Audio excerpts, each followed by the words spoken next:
मैं आप सब प्रेस के दोस्तों का शुक्रगुजार हूं कि आज आप इस ठंड में यहाँ बाहर हमारे इस प्रेस कॉन्फ्रेंस में शिरकत करने आए। बड़ी मुद्दत के बाद इस तरह आप सब से मुलाकात का मौका जो है हासिल हुआ है।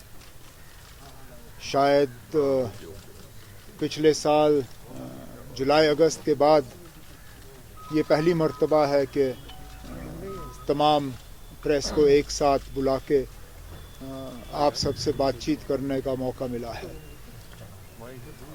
आज आपको बुलाने का जो मकसद है वो बिल्कुल क्लियर है। हाल ही में हुकूमत ने यहाँ पे डीडीसी के इलेक्शन कराए। नतीजे सबके सामने हैं। किस पार्टी ने कितने सीट लिए, यहाँ पे कश्मीर वादी में और जम्मू में नतीजे क्या रहे वो कोई छुपी हुई बात नहीं है। सबको मालूम है कि किन किन ज़िलों में अक्सरियत किसकी है। इलेक्शन के नतीजों के बाद बार बार दिल्ली से, यहाँ की हुकूमत से, बीजेपी के आला जो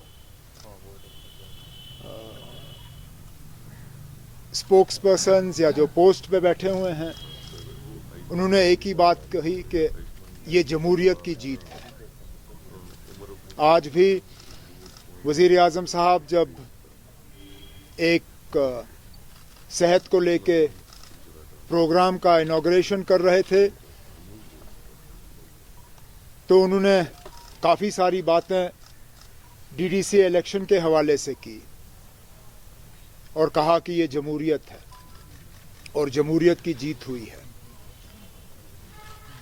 अगर वाकई जमहूरियत की जीत हुई है तो फिर जमहूरी तरीकों से ही अगला कदम जो है लिया जाना चाहिए। और अफसोस की बात यह है कि ये नहीं हो रहा है। पता नहीं किन वजहों से हुकूमत के कुछ अफसरों ने, किसके कमांड पे, ये हमें मालूम नहीं है, लेकिन नतीजे निकलने के बाद उन्होंने दखल देना शुरू किया है। गिरफ्तारियां, पकड़ दकड़, धमकियां, और मकसद सिर्फ यही है कि जिन ज़िलों में पीपल्स अलायंस का, मैं कश्मीर प्रोविंस की बात कर रहा हूं, जिन ज़िलों में पकड़ दकड़ के ज़रिए वो रिज़ल्ट को तब्दील कर सकते हैं और डीडीसी चेयरमैन जो है अलायंस को छोड़ के दूसरी पार्टी का बना सकते हैं, वहाँ पे ज़ोरों शोर से ये काम चल रहा है।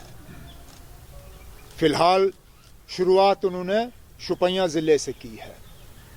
मेरे दो साथी सीनियर, वच्ची के हमारे एक्स MLC शौकत गनाई साहब और शुपियां के हमारे सेगमेंट इंचार्ज शबीर अहमद कुल्ले साहब, वो वहाँ के बार के प्रेसिडेंट भी हैं, लेकिन उनका सबसे अहम रोल जो है वो नेशनल कॉन्फ्रेंस के वहाँ पे सीनियर लीडर के हैसियत से है। नतीजों के बाद दोनों को वहाँ से उठाया गया। दोनों को कहते हैं प्रिवेंटिव डिटेंशन में लिया गया। अब वो क्या प्रिवेंट कर रहे हैं समझ में नहीं आता, क्योंकि सिवाय डेमोक्रेसी के और किसी चीज को प्रिवेंट नहीं किया जा रहा है वहां पे। शबीर कुल्ले साहब वो हैं जिनको 5 अगस्त के बाद भी प्रिवेंटिव डिटेंशन में बंद नहीं किया गया। अगर तब उनको बंद करना जरूरी नहीं था तो आज नतीजों के बाद उनको बंद क्यों किया गया वो अब हमें मालूम चल रहा है। क्योंकि वहां पे एक एक करके जो जीते हुए लोग हैं उनको श्रीनगर लाके अपनी पार्टी जो है उसमें ज्वाइन किया जा रहा है। इसमें इंडिपेंडेंट्स भी हैं इसमें कांग्रेस के भी हैं, पीडीपी के भी हैं, और बदकिस्मती से कल हमने देखा कि नेशनल कॉन्फ्रेंस के मैंडेट पे, नेशनल कॉन्फ्रेंस के सिंबल पे जो एक लेडी वहां जीत के आई, मुमताज यास्मीना सॉरी, उनको भी कल जबरदस्ती अपनी पार्टी में शामिल किया गया। और मैं सोच समझ के ये अल्फाज जबरदस्ती इस्तेमाल कर रहा हूं क्योंकि मेरे एक साथी यहां बैठे हैं जिन्होंने टेलीफोन की रिकॉर्डिंग की है, जिसके बाद सारा बिल्कुल क्लियर ये पता चल जाता है कि यहाँ पे एडमिनिस्ट्रेशन और एडमिनिस्ट्रेशन के कुछ लोग हुकूमत और पुलिस का इस्तेमाल कर रहे हैं, गिरफ्तारियां कर रहे हैं, पकड़ रहे हैं, और छोड़ने की कीमत उन लोग जिनको पकड़ा जा रहा है, छोड़ने की कीमत यह है कि आप आइए अपनी पार्टी ज्वाइन करिए और उसके बाद इन लोगों को छोड़ा जाएगा 3 दिन के बाद। ये जो जिसकी आवाज आप सुन रहे हैं, एक यहाँ खड़े हैं और एक उस औरत का के खावंद हैं। खावंद के भाई को पकड़ के लिया गया है और खावंद को कहा जा रहा है कि आप अपनी बीवी को अपनी पार्टी में ज्वाइन करा दो, 3 दिन के अंदर अंदर हम आपके भाई को छोड़ देंगे। वो गई, अपनी पार्टी ने उसको हार पहना दिया और जमहूरियत का एक बार फिर यहाँ पे कत्ल का सिलसिला जो है उसको कर दिया। हालांकि हम समझ नहीं पाते, अगर पार्लियामेंट में एंटी डिफेक्शन है, अगर के असेंबली में एंटी डिफेक्शन है, तो पंचायतों में भी है, तो फिर एंटी डिफेक्शन का कानून यहाँ पे भी लगना चाहिए। ये फौरी तौर डिस्क्वालीफाई हो जाए, नए सिरे से इलेक्शन कराएं, हम भी देखते हैं कौन कहां खड़ा है। लेकिन अब ये जमहूरियत नहीं है। लोगों ने अपना फैसला सुना दिया है, अब कबूल करिए। जमहूरियत का मतलब है कि हार जीत हम कबूल करें, अगर के हमें हम मान के चलें कि ये लोगों का फैसला है।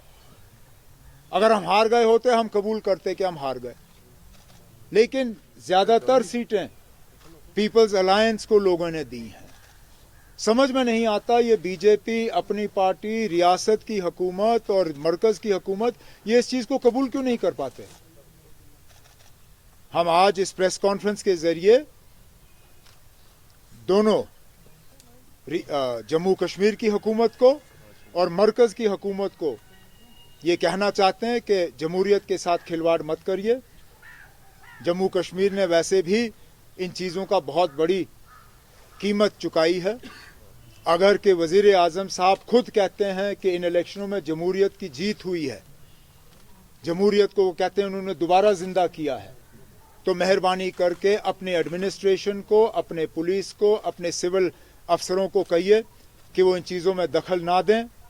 जहाँ पे मेरे 2 सीनियर साथी अब कैद में हैं, उनको फौरी तौर छोड़ दिया जाए, और जो इस तरह जीते हुए कैंडिडेट्स के फैमिलीज़ के साथ छेड़छाड़ की जा रही है, इसको रोक दिया जाए, ताकि आवाम की जो आवाज़ है वो सब पूरी तरह से सुन पाएँ। यही मैं आपसे कहना चाहता था, और इसके बाद आपके कोई सवाल होंगे तो मैं जवाब देने की कोशिश करूँगा।